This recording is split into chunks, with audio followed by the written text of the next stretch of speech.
வணக்கம். இந்த வீடியோவில் நம்ம பார்க்க போகிறது 10ஆம் வகுப்பு தமிழில் இருக்கக்கூடிய ஒவ்வொரு யூனிட்லையும் இருக்கக்கூடிய பொருள் கூறுக அறிஞ்சல் பொருளை நம்ம பார்க்கலாம். ஃபர்ஸ்ட் பார்த்தோம்னா துய்ப்பது, அதோட பொருள் கற்பது, தருதல் என்ற பொருளில் வரும். அடுத்தது மேவலால் அப்படின்னா பொருந்துதலால், பொருத்தலால். அடுத்து மயலுறுத்து, அதோடைய பொருள் மயங்கச் செய். பிராணரசம், அதனுடைய பொருள் உயிர் வலி. அடுத்து லயத்துடன், அதோட பொருள் சீராக. மயலுறுத்தல் அப்படின்னா மயங்கச்சை, பிராணரசம் அப்படின்னா உயிர் வலி, லயத்துடன் அப்படின்னா சீராக. அடுத்து நனந்தலை உலகம், அதோடைய பொருள் அகன்ற உலகம். நனந்தலை உலகம், அகன்ற உலகம். நேமி, நேமி அப்படின்னா சக்கரம். நேமி சக்கரம். கோடு, அதோட பொருள் மலை. கோடு அப்படின்னா மலை. கொடுஞ்செலவு, கொடுஞ்செலவு அப்படின்னா விரைவாக செல்லுதல். விரைவாக செல்லுதலை கொடுஞ்செலவு என்று சொல்லுவாங்க. அடுத்து நறுவி, நறுவி அப்படின்னா நறுமணமுடைய மலர்கள். அடுத்து தூவுய், தூவுய் அப்படின்னா தூவி, தூவி அப்படின்றத தூவுய் அப்படின்னு சொல்லுவாங்க. அடுத்தது விரிச்சி, விரிச்சி என்பதோடைய பொருள் நற்சொல். நற்சொல் அப்படின்றது விரிச்சி என்ற சொல்லால சொல்லுவாங்க. அடுத்து சுவல், சுவல் என்பதோடைய பொருள் தோல். சுவல் என்பதோடைய பொருள் தோல். அடுத்து அருகுர, அதோடைய பொருள் அருகில். அருகுர என்பதன் பொருள் அருகில். அடுத்து முகமன், முகமன் அப்படின்னா ஒருவரை நலம் வினவக் கூறும் விருந்தோம்பல் சொற்கள். முகமன் அப்படின்றது ஒரு விருந்தோம்பல் சொல். அடுத்து அசையி என்ற சொல்லின் பொருள் இலைப்பாரி. அசையி அப்படின்னா இலைப்பாரி. கடும்பு என்ற சொல்லின் பொருள் சுற்றம். கடும்பு அப்படின்னா சுற்றம். ஆரி என்ற சொல்லின் பொருள் அருமை. ஆரி அப்படின்னா அருமை.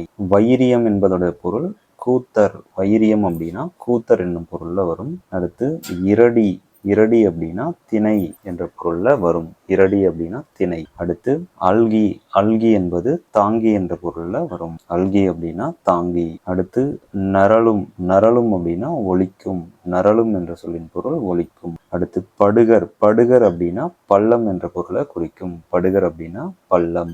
வேவை, வேவை அப்படின்னா வெந்தது. வேவை என்ற சொல்லின் பொருள் வெந்தது. பொம்மல் என்ற சொல்லின் பொருள் சோறு. பொம்மல் அப்படின்னா சோறு என்ற பொருளை குறிக்கும். அடுத்து சுடினும் என்ற சொல்லின் பொருள் சுட்டாலும். சுடினும் என்னும் சொல்லின் பொருள் சுட்டாலும். மாளாத, மாளாத என்பதன் பொருள் தீராத.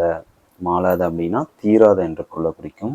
மாயம் என்ற சொல்லின் பொருள் விளையாட்டு. மாயம் அப்படின்னா விளையாட்டு. அடுத்து விசும்பு என்ற சொல்லின் பொருள் வானம். விசும்பு அப்படின்னா வானம்.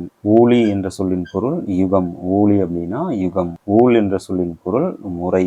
ஊழ் அப்படின்னா முறை. அடுத்து தன்பெயல், தன்பெயல் அப்படின்னா குளிர்ந்த மழை.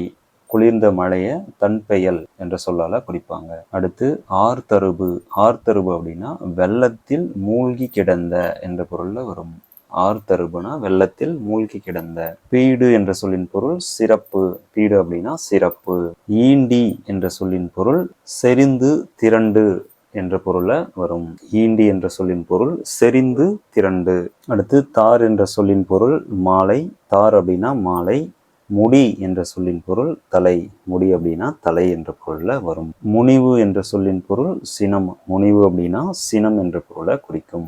அகத்து உவகை என்ற சொல்லின் பொருள் மன மகிழ்ச்சி. அகத்து உவகை மன மகிழ்ச்சி. தமர் என்ற சொல்லின் பொருள் உறவினர். தமர் என்ற சொல்லின் பொருள் தமர் அப்படின்னா உறவினர் என்ற பொருள்ல வரும்.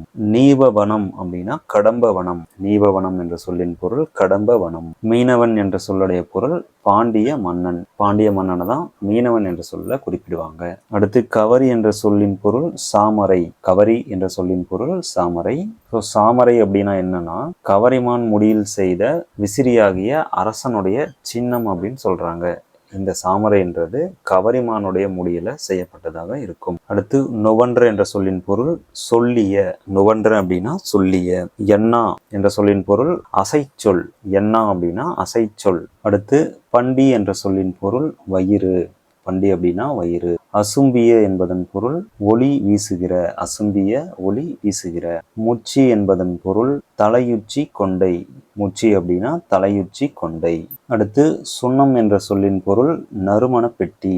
சுண்ணம் நறுமண பெட்டி. காருவர் என்பதன் பொருள் நெய்பவர், அல்லது சாலியர். காருகர் அப்படின்னா நெய்பவர் அல்லது சாலியர். அடுத்து தூசு என்பதன் பொருள் பட்டு.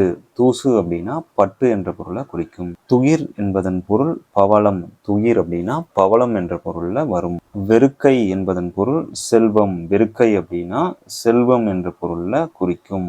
நெடை என்பதன் பொருள் விலை. நெடை அப்படின்னா விலை என்ற பொருள்ல வரும். பாசவர் என்பதன் பொருள் வெற்றிலை விற்போர். பாசவர் அப்படின்னா வெற்றிலை விற்போர். ஓசுனர். ஓசுனர் அப்படின்னா எண்ணெய் விற்போர்.